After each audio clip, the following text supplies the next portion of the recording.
পুরান ঢাকার আরমানিটোলা তারা মসজিদে আজ পবিত্র জুমার নামাজ আদায় করেন ঢাকা দক্ষিণ বিএনপির যুগ্ম আহ্বায়ক হাজী মনির হোসেন চেয়ারম্যান। নামাজ শেষে তিনি মুসল্লিদের কাছে দেশ ও জাতির কল্যাণ, গণতন্ত্রের পুনরুদ্ধার এবং ন্যায়ভিত্তিক রাষ্ট্র প্রতিষ্ঠার জন্য দোয়া প্রার্থনা করেন। পরবর্তীতে ঢাকা দক্ষিণ বিএনপি এক গণসংযোগের আয়োজন করে, যেখানে সাধারণ মানুষের সঙ্গে দক্ষিণ বিএনপির নেতাকর্মীরা মতবিনিময় করেন এবং তারেক রহমানের ঘোষিত ৩১ দফা লিফলেট বিতরণ করেন।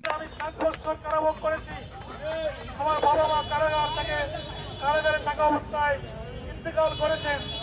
আমার বড় ভাই শহীদ রফিকুল ইসলাম ঢাকা ভৈরব ভোট মার্চে গিয়ে তিনি শহীদ হয়েছেন এবং আমরা কারাগারে থাকতেও আমার পক্ষে মিছিল হয়েছে রাজপথে এবং আমি বাইরে থাকা অবস্থায়ও হাজার হাজার লোকের মিছিল হয়েছে। লিফলেটের মাধ্যমে নেতারা ব্যাখ্যা করেন ৩১ দফা শুধু রাজনৈতিক প্রতিশ্রুতি নয়, বরং এটি ন্যায্য, স্বচ্ছ ও জবাবদিহিমূলক রাষ্ট্র তৈরির রূপরেখা। এর মধ্যে রয়েছে বিচার বিভাগের স্বাধীনতা, সুষ্ঠু নির্বাচন ব্যবস্থা পুনর্গঠন, দুর্নীতি দমন, মানবাধিকার সুরক্ষা এবং প্রশাসনিক সংস্কারের প্রতিশ্রুতি। স্থানীয় জনগণ কর্মসূচিকে ইতিবাচকভাবে গ্রহণ করে। অনেকেই মনে করেন দেশের চলমান সংকট কাটাতে একটি সুস্পষ্ট রাষ্ট্র সংস্কার পরিকল্পনা সময়ের দাবি। আরমানিটোলার এই গণসংযোগ তাই আজকের রাজনৈতিক অঙ্গনে নতুন আলোচনার জন্ম দিয়েছে।